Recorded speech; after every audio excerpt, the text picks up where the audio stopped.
What is up, Mets'd Up listeners? We are back here for episode number 33 of the Mets'd Up podcast. Of course, with your co-host, I'm GiraffeNeckMarc, Mark Luino, here with James Schiano. Jeter had no range on Twitter. Follow us both over there. Talking about the New York Mets series that just finished up against the Pittsburgh Pirates, where it wasn't great. It wasn't a particularly good series any way you slice it. Now, the Mets did end strong, and we got a lot to talk about with Game 3, which will, of course, come towards the end of the podcast.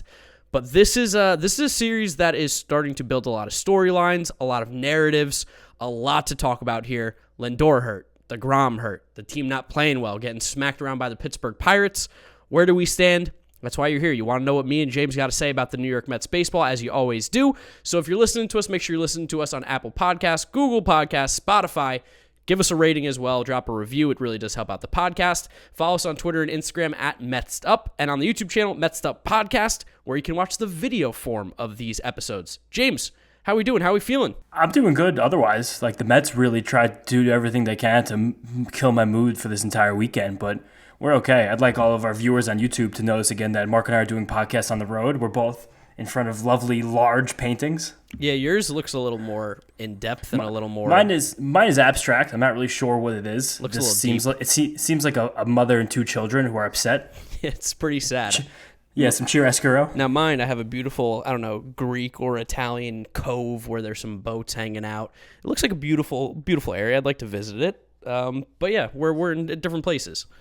Yeah, different places. But mentally, we're also in different places because the Mets did everything they could in 3 days to literally ruin their entire season. There were moments during today's afternoon where I was completely reserved to the fact that baseball was over for the year. I was trying my hardest to not be down and be upset. So I saw this like 6-0 first inning, just real quick briefing on it, and I said, I'm going to turn this game off. And then I got a phone call, and it ended up like keeping me watching the game because I'm not going to change the channel while I'm on a phone call. That's crazy person stuff.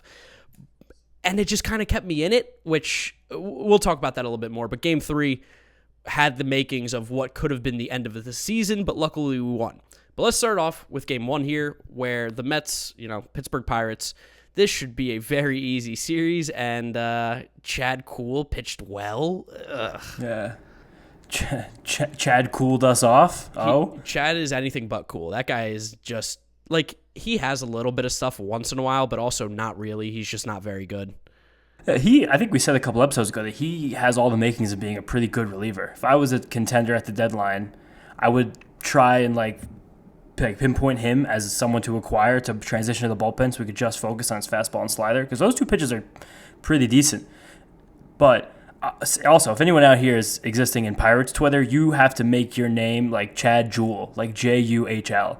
That would be a hilarious bit to start running with on Twitter or wherever he gets traded, whoever wants to do that. Like, if he's a Met, I'll happily do that as my name, James Jewell or Chad Jewell.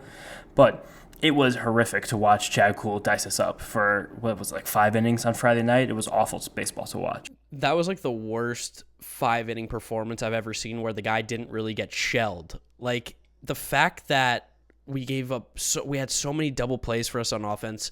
We couldn't drive in the runs. It was against Chad friggin' Kuhl. It felt so bad. That was like really, really tough and frustrating game to watch because this guy was not particularly pitching well, but we also were not hitting very well when we needed it.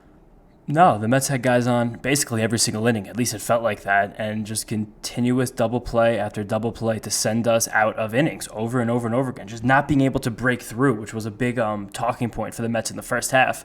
And it was super discouraging that we started off the second half right back into that mode. Yep, right back into it. And it felt like anything that could go wrong that night was going wrong, and that's kind of the whole thing for this entire 7-game stretch against the Pirates, which should never be a sentence that either of us says, is that when you're playing the Pirates, everything should be going right, because it can go right, because they're the friggin' Pittsburgh Pirates, but this game was a bad start to the series. Adam Frazier, who Mets fans still want, that guy is so mid. He's the definition of a mid player. I've never been less excited to watch a player. The only guy that I'm less excited about in Major League Baseball than Adam Frazier is his teammate Kevin Newman. Fucking Kevin Newman. Adam Frazier, to sum it up as perfectly as possible, is a pesky fuck.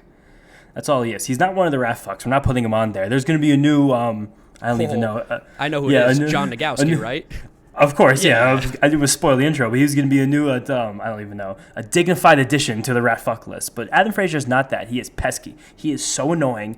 He is just such a little shit. He just has 7 pitch at bats time and time again. He hits the ball the opposite direction. It's fucking annoying to watch Adam Frazier play. I can't stand him. The dude has 27 doubles on the year and has 4 barrels. 4. He has barreled the ball up 4 times. That's 4 more than me and you have.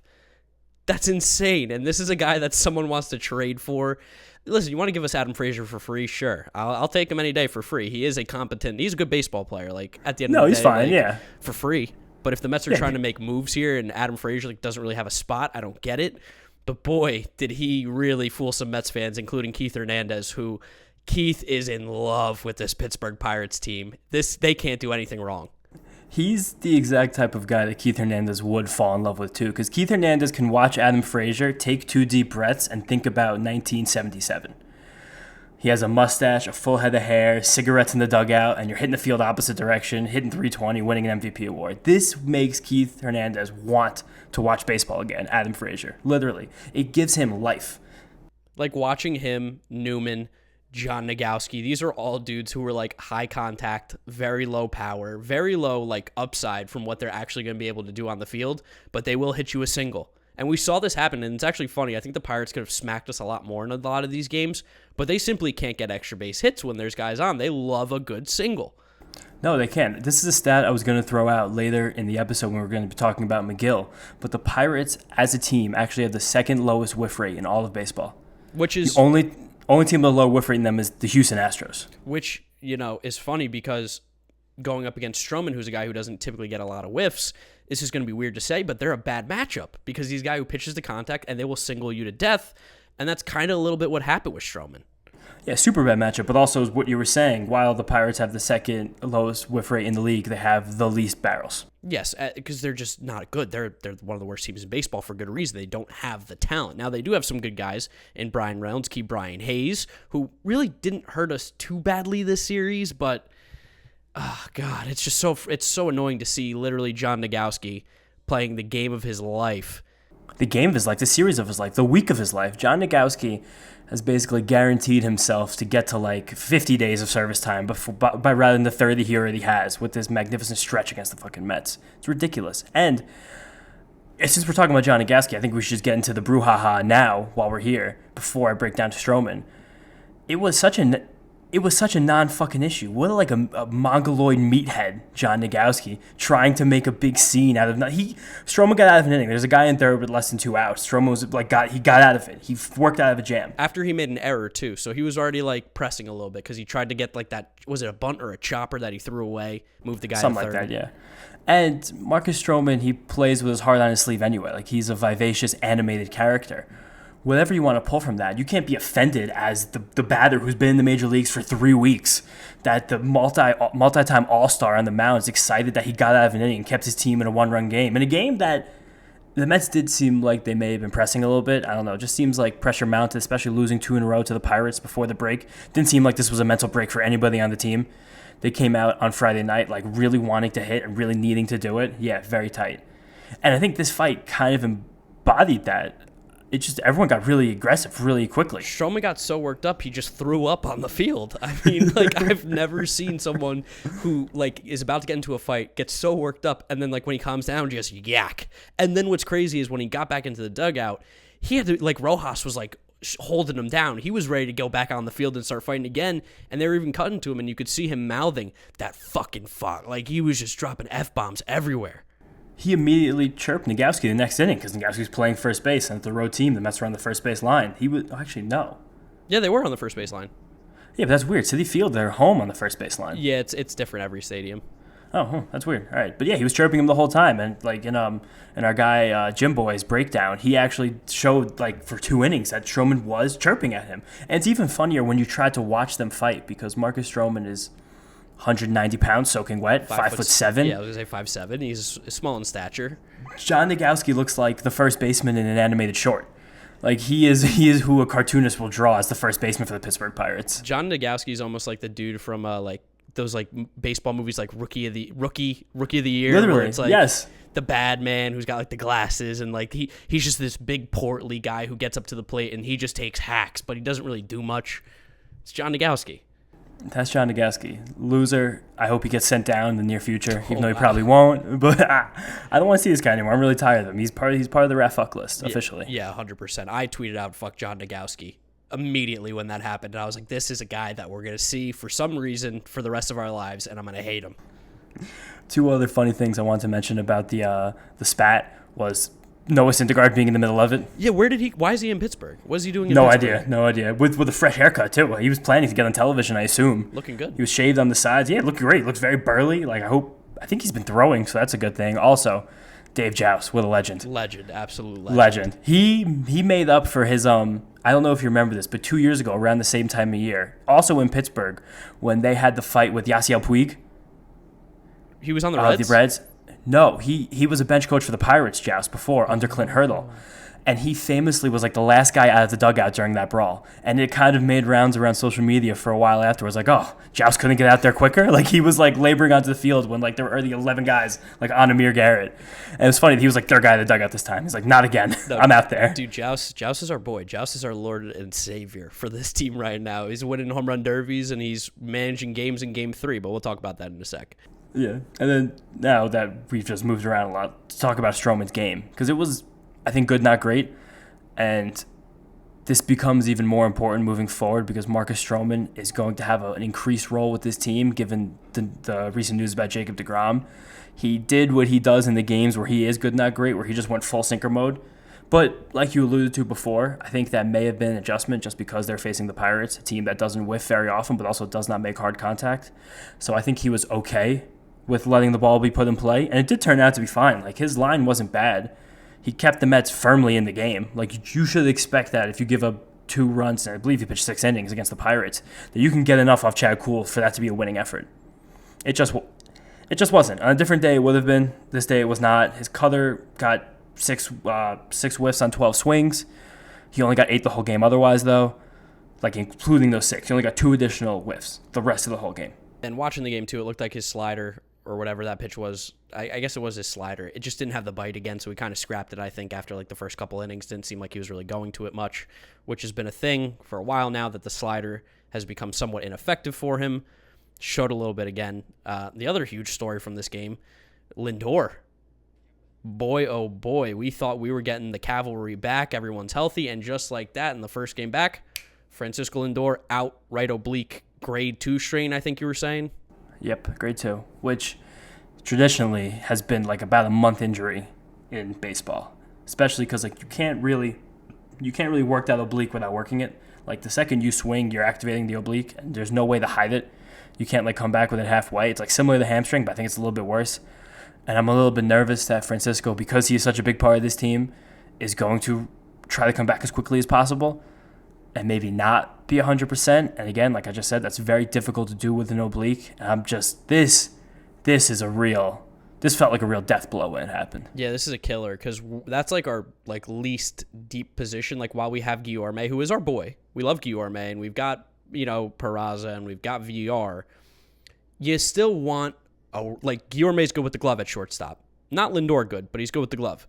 VR gives you the better offense, not much of a glove. Peraza gives you what Peraza does, but he's more of a bench guy. This is now a legitimate hole on this team, and if Lindor's going to be out at least a month, maybe longer, we're going to have to start exploring some options. I think there's got to be somebody out there. I don't think we're going to be going Trevor Story, Javi Baez route, but there's got to be someone available on a team that's maybe a non-contender that can slot in and take over for a month. Because as much as I love VR and Guillorme, I think it would feel a lot more comfortable if we had a real everyday player at that spot. I think so too, but the options are not really great. And I think this is why that joke went around Twitter on Saturday, that there are a lot of like really awkward, funny fillers that can play shortstop, but they're all pretty unappealing. Yeah, I heard one was like Andrelton Simmons. I was like, God, like, I'd we rather have just play Guillorme. Guillorme, yeah, at that point. Same thing. But legitimately, it is Freddie Galvis, Kevin Newman, Miguel Rojas, I guess, but he'd actually probably cost a little bit. Like, these are what the options you'd be dealing with. It is tough. And If you want to find a silver lining, this is more of a personal vendetta silver lining, but all of the assholes and idiots, and I'm going to use the word again, mongoloids, for the last couple of months who've been talking about how shit Francisco Lindor is and how this team would be better off without him, you're about to get a taste of your own medicine, because this team is going to take a massive, massive, massive hit without Francisco Lindor in the lineup, on the field, in the clubhouse, mixing up with the guys. It's going to be such a massive loss that we won't even be able to remember what life was like without Lindor. Now we've had him for 4 months, because he is really that good. As he's been that bad, he's still that good. Yep. It's you don't know how good you got it until it's gone. That's the classic saying, and that's what it's going to be with Lindor. On top of the deGrom injury, we lost arguably our two best players, and I don't think there's anything to argue. Yeah. I think those are far and away clearly our two best players. And it's going to be rough. So we lose that game. It was, whatever. Drew Flo got smacked around a little bit. Familia, friggin' Wilmer Defoe. My God. Yeah. Oh, my God. Hot as anybody, and hot as John Negowski. Another insane series. I think he was 7 for 10 at one point in the series, which is insane. Dude, and Brian Reynolds, because Defoe and Reynolds both went deep off of our boy Drew Flo and Familia in the late innings on Friday and just absolutely hammered us down, dug our grave, because the Pirates 18 bullpen worked us again for the second time in a week. But the Bednar-Rodriguez pairing at the back end, my God, unhittable. Unhittable. We couldn't touch him. Just a lot of fastballs. Can't find them. A lot of fastballs. It is what it is. Move on to game 2 here. Wow. I don't even really want to talk about game 2, because you thought losing that 5-run lead to the Pirates the game before the All-Star break was back. I got one better for you. How about a 6-run lead? How about that? How's that sound? When I was writing the notes for this, I don't even know if it's worth talking about the first 7 innings of this game. Like, there's a little bit to say, but the whole story comes in the 8th and 9th inning. Yeah, I mean, we got to talk about JD. JD had a great game. JD's first game back from the IL. 2 home runs, smoking baseballs all over the place, 2 over 105 miles an hour, per notes by James Schiano. He needs to play every single day, because he mashes. He is a very, very, very good offensive player. Defensively, he stinks and doesn't really know what's going on, as we saw in Game 3 today, which, again, we're going to talk about. But, boy, can that kid hit. He knows how to hit that baseball. That kid steps in there, and I feel good about the at-bat. No, but he can hit, to make fun of you for a second, calling J.D. Davis a kid. He can really hit. There's nothing else that J.D. Davis can do, and he can definitely hit. And that's kind of what the team needs right now. We have a gigantic gaping hole, Francisco Lindor-sized hole in the middle of this batting order, and J.D. Davis seems like a very logical choice to fill it. What do you think about hitting J.D. Davis 2? I love it. When I texted you during this game, and I said the lineup was abysmal, I think was the word I used. I really don't like Alonso hitting second. I just don't think he makes enough contact to be in that spot. I think 3 and 4 suits him a little better. And it's weird to say that he doesn't make enough contact and to put J.D. Davis in the 2-hole. Like, I really think the guy that can 4, though, is the one who has to fill that spot right now. I'm hoping that, again, alluding to Game 3, a lot to talk about, that the home run today gets him going. But while J.D. Davis is ripping the cover off the ball, you might as well put him up there. Like, I think the Mets, Luis Rojas, the front office, everyone has to be very fluid with the way this lineup is going to work moving forward, at least for like a week or two, to let people find their roles in the life after Francisco Lindor. Let whoever gets hot get hot and put them into their best positions possible to succeed. And right now, that is J.D. Davis, especially more so than a guy like Jeff McNeil. Although Jeff coming into the series was hot, and I think he ended up having a pretty fine series as well. No, definitely. So. But the ball sounds differently coming off those two guys' bats. Yes, McNeil right now is hitting singles and doubles down the line. J.D. Davis is hitting booming home runs. So jumbo dongs. Jumbo dongs for Just Dingers Davis. So he was the bright spot. And the Mets offense did do good. The Mets scored 6 runs in this game. We had a 6-0 lead. Tyler McGill was fantastic again. It's just frustrating. McGill was very good, but we're continuing to get to this stage now with McGill where every single start, the whiffs are just getting less and less and less, something I've been alluding to for a couple weeks now. Just throwing 55% fastballs, especially against a team like the Pirates that doesn't whiff, it's not going to work indefinitely. Again, it did because the Pirates can't put the barrel on the baseball. They didn't have many hard hit balls against McGill at all. He did get 10 called strikes on those fastballs, which again, 55% of them, not great. And it was fine. This will work against the Pirates. I'm going to be nervous against how this works against the better offenses in the National League. Yeah, I don't know. I feel pretty comfortable with Tyler McGill, and maybe it's me trying to be... Yeah, I feel super comfortable with him in general. I think that he was put on a pedestal after his first few starts as like a budding ace, like a top-notch prospect, a guy who's going to be striking people out, running his rotation. He's going to become a mainstay for us in his rotation. I don't know where the Mets would be without Tyler McGill right now, which is a balls crazy sentence to say out loud. If you would like just go back in time a month, that would have been an unbelievable thing to hear. But we have to think of him more as like a back of the rotation guy than a front of the rotation guy. Yes, very reminiscent of the Lugo Gesellman days back in 2016. I think you're going to see McGill step up just like those guys did. He's a very good pitcher. I think that's a guy that we're going to be. It's really nice for a team that has some guys coming up on contracts for pitchers to see him be able to perform like this and see that there's something there. Makes it a little bit easier when you get to free agent talks. Yeah, no doubt. And Tyler McGill is literally doing historic things in his first 5 starts with this team. 2.63 ERA in his first 5 starts, yet he is winless. Yeah, it's crazy. That's so Mets. He is the first Met to be winless in his first 5 starts since Jacob deGrom. Well, I was just about to say, he's doing his best Jacob deGrom impression, even started made his debut on the same day at the same age, right? So it's only fitting that the guy who is, the next Jacob deGrom, even though he's clearly not, is doing the exact same thing that Jacob deGrom does. The Mets are winning his games, except this one. They just couldn't get him a win. Yeah, so Trevor May, 7th inning. Mm-hmm. Not a great start. No, it was a very bad start to the end of the game. We'll call it a bad omen. It just that's when you start watching this game as a Mets fan, you go, we're letting them hang around. Mm-hmm. They're hanging around, and you want to bury teams. You can't let them hang around. Yeah, it was like you could just like smell something was afoot. Like there was an issue happening.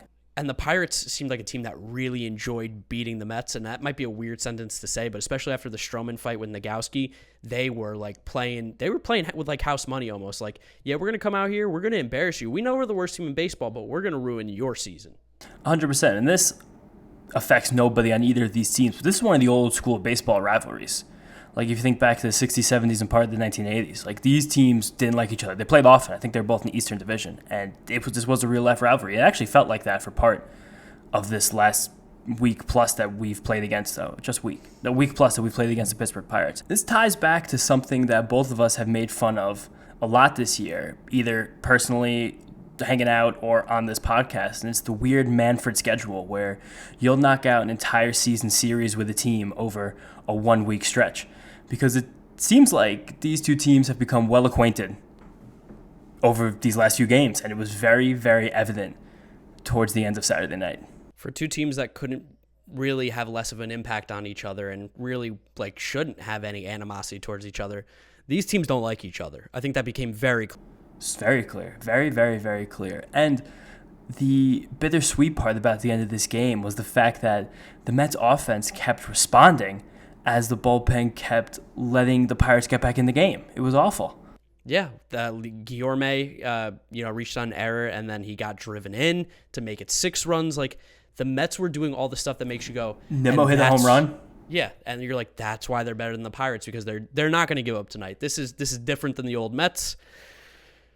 And then the 8th inning happened. Yeah, this was the old Mets. And Seth Lugo, who I like the call by Rojas to bring in Lugo, get the win. He hadn't pitched in 6 or 7 days, whatever it was. Right decision to bring him in. Since the doubleheader last Saturday, 1 week. Lugo was off. He was off from the start, walking batters, giving up hits all over the place. Got the bases loaded with no outs. Eventually got it to 6-2 with, I think, 2 outs? 1 or 2 outs? 2 outs, I think. And who steps to the plate? But Wilmer friggin' Defoe. And while Lugo didn't have it, there's been some talk about whether or not Lugo should have been pulled at that moment, if you bring in Loop, whatever it's going to be. Seth Lugo's got to get Wilmer Defoe out. There's no world where Wilmer Defoe should be beating Seth Lugo, especially with a home run. Yes. And this wasn't just a cheap home run. He hit into the friggin' Allegheny River. It's as if he knew what pitch was coming, and he used guest pitch on MLB The Show, and it's like, hey, it's coming right here. It's coming right here. You can't miss it. Really bad changeup. Rojas even talked about it after the game. He hated the pitch call, which is interesting. Rojas not making the pitch calls, which I think that's also interesting to note. I think we've known that this whole year, right? I mean, I think at times he will take over, and I think it's more so with Nito. I think he allows McCann to call the game, but I think with Nito, he's a little bit more hands-on with the pitch calling. But he did not like the 2-0 changeup, and I agree with him. Changeup is Lugo's, 4th pitch, and we're going to that 2-0. I don't think it's the right call. But at the end of the day, Lugo put himself in this situation where the Pirates are rallying late in a 6-0 game, and it became 6-5 real quick. Yeah, very quickly. And I don't even like the concept of throwing Wilmer Difo a 2-0 changeup. Especially a righty versus a lefty, something we've talked about a lot on this podcast. Like, I think there is credence to the idea that maybe he should have been pulled in this spot just because of how arduous the inning was before Wilmer Difo got to the plate. Like, if Seth Lugo looked good and the Pirates had a couple bloops and, like, a tough walk, then I get, like, all right, he's in it. Like, there's energy happening right now. I should leave him in. But Seth Lugo from the jump had nothing. Nothing at all. There was no juice, whatever, and I won't kill Rojas for that decision. Some people have, which I think is ridiculous that you're killing Luis Rojas for his two best relievers, giving him we don't know yet. We don't know what happened in the ninth inning yet. We're going to get to that. Teasing it. Big show. But you just have to get Wilmer Difo out. You have to get him out. And then, Nimmo, did Nimmo respond? He gave the home run? Yeah, he had the home Nimmo. run the next inning, which was great because that was like, oh, damn, okay, that was a huge insurance run. Edwin's been great all year, but no one feels safe in a one-run game, especially when the team just scored 5 the inning before that. And then Edwin came in, and with the first pitch, he drilled Brian Hayes. I mean, drilled is used lightly. It grazed off the hairs of his arm, but he still hit him. That's a walk. He then walked Brian Reynolds to get the first 2 guys on. Then John Negowski steps up because, of course, he does, because he's a rat fuck, and he ropes one down the line. VR makes almost an unbelievable play, almost a game-saving play. It honestly did at that point save the game because that would have scored a run, but he kept it in front of him, smacked off his glove of Luis Guillorme with the wherewithal to get it, tried to beat the guy to third, realized he couldn't. Bases loaded, and Jacob Stallings steps to the plate. Edwin Diaz throws a fastball that is about 7-8 inches inside. At least. I don't know how Jacob Stallings, 1, got to this ball, 2, hit it as far as he did, and 3, it went out for a home run. And the Mets lose on a walk-off grand slam. It was like the world didn't exist for like 3 seconds. Like the entire situation where, first of all, just Edwin Diaz almost pulling his classic Houdini after just putting everybody on base with no remorse immediately. That wasn't even a bad pitch he threw to Jacob Stallings. That was quite a good one. There's no reason Jacob Stallings should have swung at that. If Jacob Stallings would have Michael Conforto, he could have let his elbow hit that pitch. Yeah, and he would have scored the run. Which would have been significantly better because the grand slam lost us the game. We're up 2 and we lose by 2 now. But I think what's crazy, like the big thing about this thing was Diaz, again, out the gate, not hot. And we've seen that now the last few times, that the first couple batters, he has not been ready to go. Did it against Milwaukee, did it against Pittsburgh, did it against Pittsburgh again. So that's something to keep an eye out for. I tweeted out Diaz is back, but I took that down because I was like, I'm overreacting. That was wrong. That's incorrect. Like, upon further review, he stunk, but he wasn't god-awful. I don't know. It's weird to say when you blow a game like that. But, oh, my God, man. Like, I couldn't even believe that ball got out. Dude, there's no reason that ball got out. That ball was hit at 93 miles an hour off the bat. It seemed like a fly ball, which is why Diaz pointed, which the point, you can't do that. You can never do that. I know Edwin Diaz probably has never watched Hansel Robles pitch, especially for the Mets. But us Mets fans know, you point to the sky, it is going to the friggin' moon. And while this ball didn't go distance to the moon, it went height to the moon. It did go height to the moon. It was up in the air. Kevin Pillar went completely airborne. He was in the crowd. He was in the second row trying to catch that ball, knock it into fair play, did everything he could to stop it. For all the stat heads at home, the expected batting average on that fly ball was under 100. I'm sure it was an out in like 25 ballparks in America. I'm sure. Citi Field, for sure. He found like the little alcove in left field where it's so shallow for some reason in Pittsburgh. That's like the only spot that's so teeny tiny. Right next to the fence. Right next to the pole, right next to the pole. Yeah, and the first friggin' row. And the Pirates win, walk-off grand slam, icing on the cake of what had been a horrible series already. And Jacob Stallings' face, it was like pure shock. He couldn't believe the ball got out. He was like had his hands out to the dugout. Like, I don't even know. Like, that ball didn't even leave Yankee Stadium in right field. It's crazy. Maybe. I think it left Yankee Stadium in right field. The other weird situation about this Diaz blown save is that it was his 3rd of the season. That those came against the Diamondbacks, the Pirates, and the Pirates. How does that make any sense? I think this is a little bit of a story to the Mets this year. They kind of play to their competition, and maybe Edwin Diaz does a little bit too. I can see that, especially what we've talked about him not having a certain amount of juice. He couldn't get juice against the Brewers, which maybe Edwin Diaz just doesn't give the Brewers enough credit because they're such a weird franchise, small market, even though they're very good. But it just sucked that he couldn't finish off a 2-run lead against the fucking Pirates. It's crazy how if he did save that game, I think Mets fans would have been singing his praises of like, this is our guy, this is our boy. And now that he blew it, you have a lot of fans back on the Edwin Diaz. I was back on it for 5 minutes that he was back, that this guy stinks. But then you got to think about it deeper, and this guy has been so big for us this year, it would be foolish to write him off because of, like, you're going to blow games. It's going to happen. Yep, it is. And you don't want it to happen. You don't want to give up walk-off grand slams after your setup man just gave up four or five runs the inning before. Yeah, that compounded the issue here. This game realistically should never have even gotten to Edwin Diaz. It just shouldn't have. It did, and he didn't do his job in saving the game, but there were so many things that went wrong before Edwin Diaz blew the save. I'm not letting him off the hook, but this was a team loss. This was not Edwin Diaz loss. He could have won it, but he didn't lose it. I like saying it's a Lugo Diaz loss. I don't know. The team scored 6-7 runs or whatever it was. Like, the offense actually showed up, so I won't ever give them any credit or slack. But Lugo and Diaz blew this one, which is not a sentence I thought I would say in a 6-run game. Last thing I want to point out about Diaz is that he has lost a lot of spin on his fastball since June 13th. And you can take that however you want it. I'm not accusing anyone of anything, but he has lost a lot of spin, his fastball and his slider, since June 13th.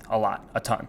And what's interesting is he's been throwing like 100, I feel like, more consistently, but the spin's not there. And it also feels like this is purely anecdotal. I feel like he's not getting swings and misses as much. But anyway, bad game. And it was feeling real bad. Lose, 3 in a row to the Pirates? 4 in a row to the Pirates. Oh, actually, no, it wasn't 4 because we won the first game of the doubleheader on Saturday. Yeah. So you lost 4 out of 5 to the Pirates. 4 out of 5 to the Pirates. Bad series to the Pittsburgh Pirates. They're a bad team. And this team had to show a little bit of life in Game 3 on Sunday. And no. Now, I will say this. I called Rojas getting ejected. That night when the Mets blew it, I texted my dad. I said, Rojas is 100% getting ejected tomorrow. Guarantee. Boy, was I right. Now, did I expect it to come the way it did? Absolutely not. Our boy Taiwan in the day, which is disappointing because he is our day man, he was not fighter of the night man. He was bad. He was not the champion of the sun. No, he was not even. He was a master of none. Oh. He was so bad. He had nothing. Not one thing even got close to working for Taiwan. I thought it was also funny how he said the team had to come out with some life, that we did load the bases in the top of the first inning with 1 out and couldn't get a run home. Well, yeah, because, I mean, we're still the 2021 New York Mets. What is RISP?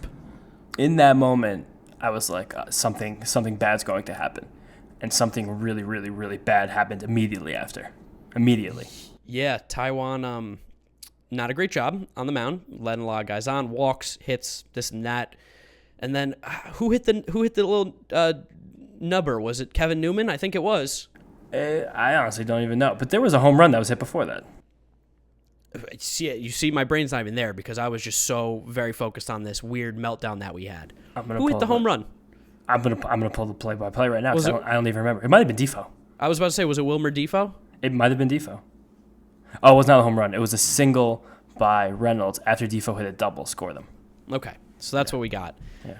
All you need to know is that the Mets were in a hole early. You want to keep that? We're not editing that out? Nah, keep it in there. Keep it in there. Let the people know how the brains are working here. We're talking about the Pittsburgh Pirates game. This is a very conversational episode.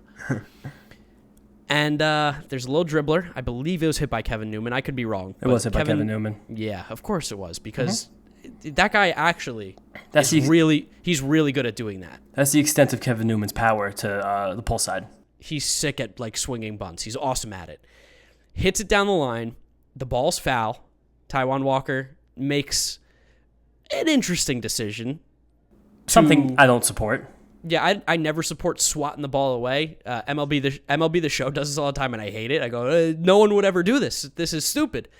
Taiwan did it, and the ball was called fair. And what made it even worse is that the bases were loaded, so guys scoring automatically. While the ball is kicked away, no one goes to run after it. Instead, all three Mets, JD, Taiwan, and Nito, decide to argue with the umpire. So another run scores. Oh, and on top of that, Mr. Jonathan VR, shortstop extraordinaire, covered third base. Yes. And then on top of that, 2-run score. Here comes a third guy. And a third guy scores on a swinging bunt because we were arguing. And while I think there was some credence to the argument, I truly don't know if that ball is fair or foul. It definitely looked like it was on the line. It was very, very close. The one thing that could have made it foul was I thought it hit off Newman's calf. It seemed that way. None of the replay angles showed that conclusively, and you couldn't really tell. But the one replay they had, you can't call that ball foul. You just can't. It would be tough. It'd be really hard. But the angle also wasn't great. We don't have an angle that's like actually legitimately on the line. Why don't we have cameras like the NFL where they can like zoom in, the NBC it like to the fucking blade of grass to show me that heel is just a quarter inch above the white line and turns out to be a touchdown? Why don't we have that in baseball?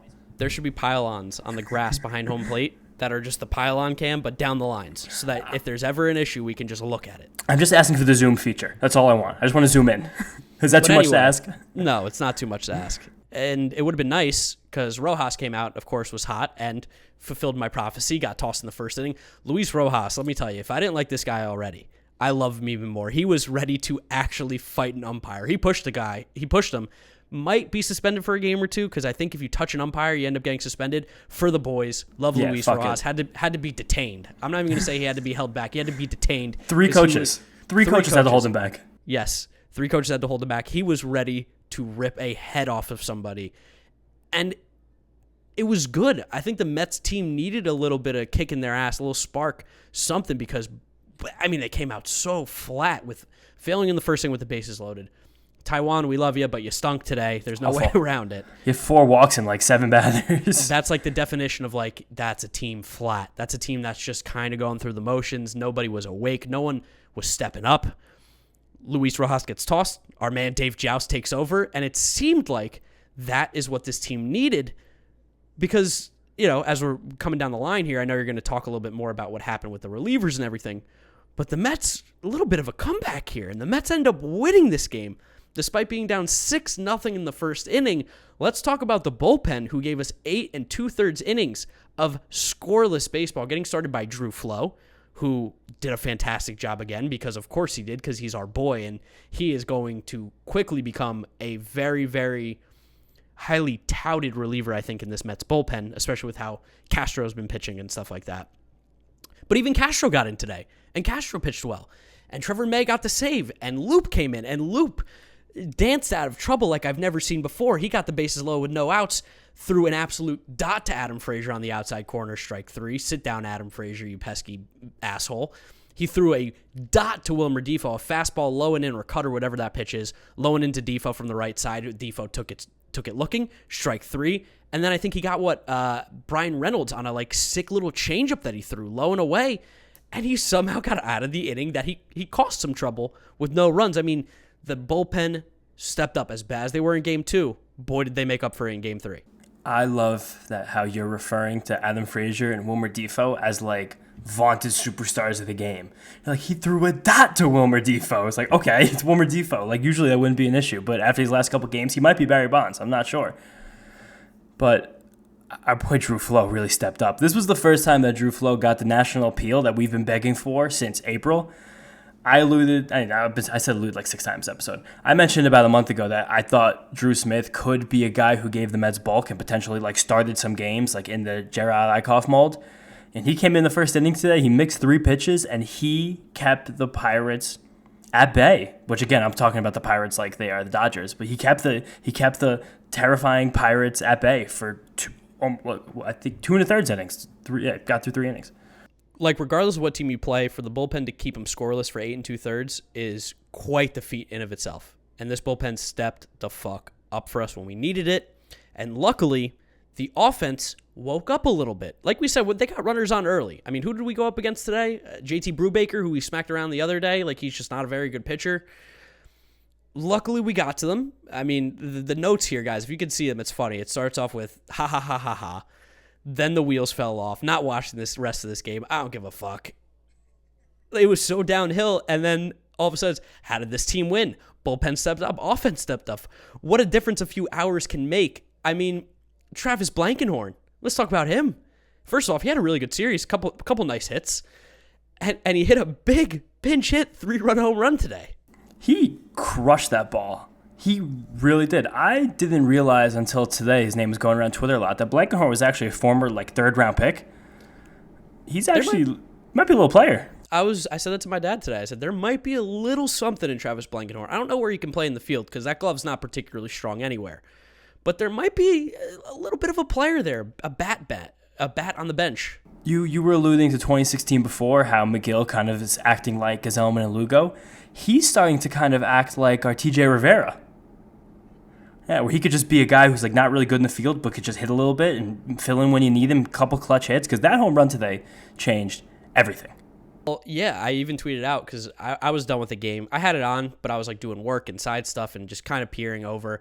And then Blankenhorn hit the home run, and I think I tweeted out, shame on me for being back in this game, but I'm so back. Like, it would take a Travis Blankenhorn 3-run home run to draw me back into a game where the Mets looked dead to rights. And boy, was I happy to watch this game for the rest of it because the Mets came back and won.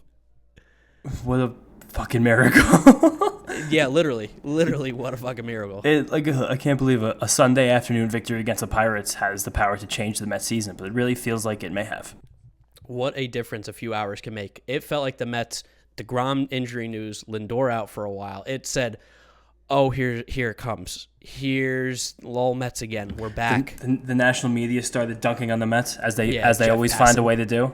Everybody all love to dunk on the Mets. I love Jeff Passan, but why taking shots at the Mets, dude? I don't get it. Every time he tweets about the Mets, he's taking a shot. He never tweets about the Mets in a positive way. Besides the Kumar Rocker pick, which was only really just tweeting positively about Kumar Rocker. He said the Mets were very lucky that he fell into their lap. Which is basically like a backhanded compliment. 100% backhanded insult, actually. He will never give the Mets any credit for anything. He did it again today. Like, what? Get our name out of your mouth. It's so weird. I don't get it. I don't understand the vendetta against the Mets. But hey, if it means he's going to be the Passan jinx, I'm going to start that. Keep tweeting about the Mets when we lose, because we came back from 6 runs today for only the second time in team history where we're down 6-0 in the first inning. Have we come back and won? First time they ever came back when they were down 6-0 in the first, and their starting pitcher did not make it out of the first inning. First time Mets have ever done that. Yeah, so keep tweeting about us when we're losing, Jeff Passan. I will use the Passan jinx to our advantage. Before we move off Passan, who I now think is just becoming our bad take of the week, he actually didn't even give the Mets credit when they came back and won. He immediately just threw blame on the Pirates. He said their Mets are ahead 7-6 in the ninth. He responded to his initial tweet, and he said the Pirates are the Pirates. What a fucking asshole. Couldn't just be a comeback, right? No. If this valiant comeback by a first-place team. The Mets really have some grit. Yeah, showing what a playoff team could look like, you know. Because that is you're still playing Major League Baseball players. A 6-run lead in the first, while it's obviously not, impossible, it's impressive that this team didn't just lay down, because it really felt like they were going to. Especially after Saturday night. It seemed like they were going to lay down. But they let up, think about this, in 3 consecutive innings, how many runs did they let up? They let up 5, and then the Grand Slam made it 9, and then 6. So in 3 innings against the Pittsburgh Pirates, we allowed 15 runs. That's crazy. That's disgusting. I don't even want the Pittsburgh Steelers to score 15 points. The Pittsburgh Steelers offense isn't that great. They don't really do that often either. No offensive line, none at all. But the Pirates found a way, and this Met, all the credit to Drew Flo for stopping the bleeding immediately and actually giving the Mets a second to breathe, because that's really what he did. And then I think we also have to talk about, there's a bunch of hits that happened, and I'm sort of like riding this crazy high from this game, but Michael Conforto, man, 9th inning off Richard Rodriguez. Michael Conforto, there he fucking is. Oh my God, this guy has... I'm still not going to say he's back, but boy, has he stunk this year. He has been just absolutely terrible. Talk about crumbling in a big situation. Except today, he hit the home run. We needed it. Thank you, Michael. I hope that's what we see. As you mentioned earlier, we need it with Lindor out. He is the guy who, not emotionally, because Michael Conforto is a stone cold, he's just ice. Yeah, even today, it was actually some of the most emotion I've ever seen him display on the field. After the home run, he went, yeah, and like flexed his arms around first base. I was like, who's that? Who's that guy? Who's that guy rounding first? But he is the guy, because of how poorly he's played, who can actually work towards replacing Lindor's offensive production. Like, if there's anybody in this lineup besides Lindor and Alonso who could be a 5-win player over an entire season, it is Michael Conforto. And he has played to not even close to that so far this year. So his added production will be a major lift for a team that just lost a ton. Major lift. Because he's been so bad, one, but also because there's still so much juice left in that bat. Yeah, you talked about, Stroman being our X factor for the season on the pitching side, which, go figure, he really is going to be so important for this team going forward. We're going to need Conforto to be that guy offensively, because we know we're going to get Pete. We know we're going to get these other guys, but Conforto has really, out of all the hitters, looked the absolute most lost this year and the most helpless. Need him to come back to that Conforto form, even just a little bit, even for these next 2 months. Just look like like the hitter that we know he can be, can make all the difference. Definitely. And he had multiple at-bats this game with men on and did not come through. In the first inning, he had the bases loaded, 2 outs, and didn't come through. And in the third inning, there were either 2 men on or the bases loaded. I think it was Dom was on second base. Dom was on first. It was first and second. Dom had just hit the single to score Nimmo. I thought it was double down the line. Negowski smothered it. Conforto came up with 2 outs and 2 on and made out again. So twice in the first 3 innings of this game, Conforto didn't get it done with men on. It just did feel like more of the same. But he did it. And I hope that this clutch hit can ignite a fire under Michael Conforto and put him where we know he is. Light a fire under him, light a fire under the Mets. Taiwan, Stroman, both very vocal on Twitter after the game about how they appreciate their teammates stepping up. This is good mojo moving into our next series, which leads us perfectly, hopefully, into our next series against the Cincinnati Reds, who are a good team. They are a very good baseball team. That are also located on the Allegheny River. Yes, who would have thought we'd be spending this much time in the Allegheny in one summer? I mean, every single summer the Mets play a series in Cincinnati and Pittsburgh, but that's beside the point. The Mets, it was a very fun thing today. The bullpen threw 8 2/3 innings. This is not going to be a fun thing tomorrow night. This is good. This is actually disaster. Nightmare fuel. Well, because we have Jared Eichhoff pitching. Gerard is back. My Gerard. God. Where's Vance Worley when we need him? I'd rather see Vance Worley at this point. You probably will on Tuesday, so just get ready for that one. Yeah, the Mets are we're in trouble here, especially because Cincinnati is like the bandbox in baseball. So there's going to be a lot of runs scored. The Mets are going to have to you have to outscore your opponent every game to win. I understand what I'm saying. But the Mets are going to have to outscore the Reds to win some games here. And luckily, these next 2 days, the Mets are getting... Actually, the next 3 days, the Mets are somehow missing all of the Reds' good pitchers, which is such a...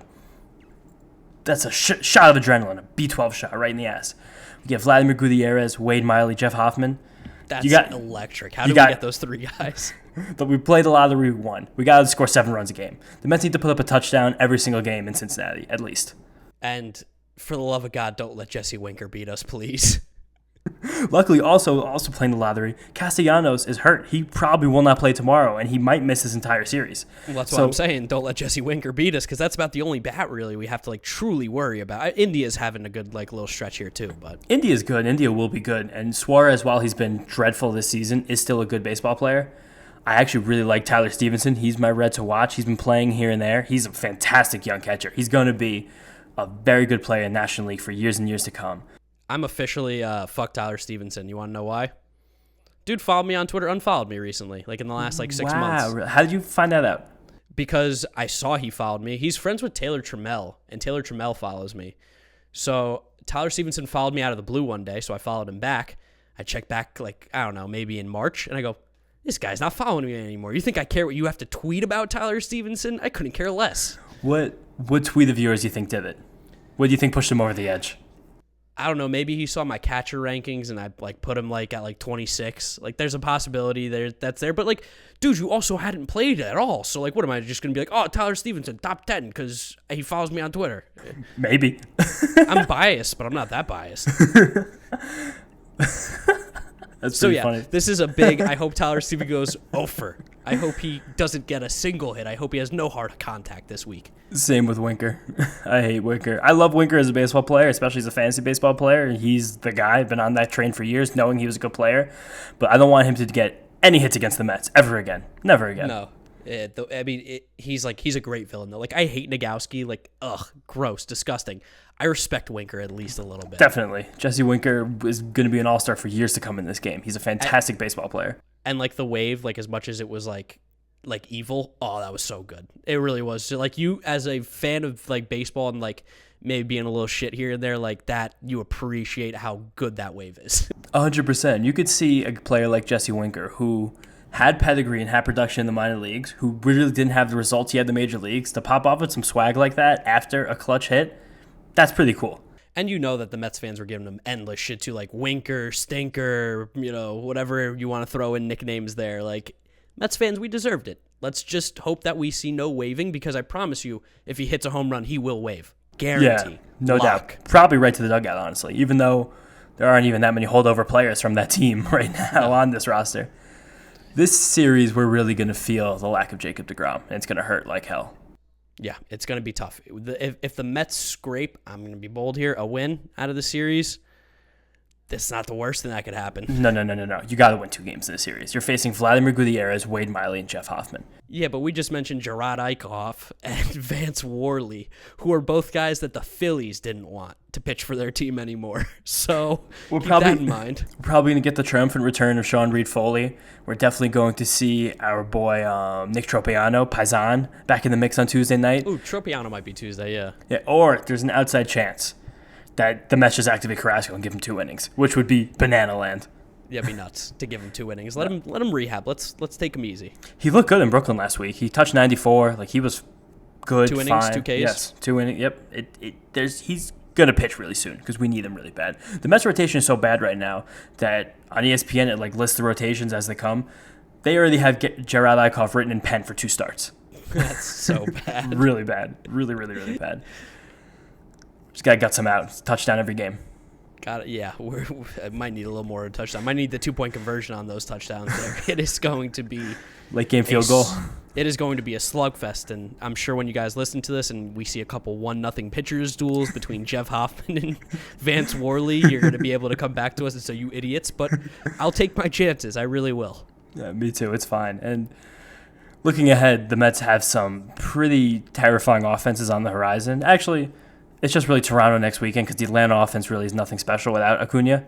But in Cincinnati and then home against the Blue Jays, these pitchers are going to have their work cut out for them. And I am terrified of what the road holds without Jacob deGrom and Francisco Lindor.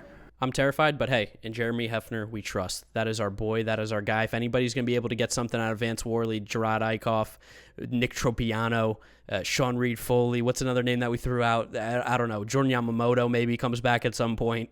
He's probably due at some point. It's been 70 days or however long it's been. It's going to hurt like hell when Drew Smith goes down tomorrow just because he has options and threw 2 1/3 innings today. But every Mets fan, don't be upset. Drew Flo's coming back in a couple days, and he's going to be a cog in this pen. Also, we're talking about Hefner. If anyone sees me at games the rest of the season, I ordered my Jeremy Hefner black jersey on DHgate.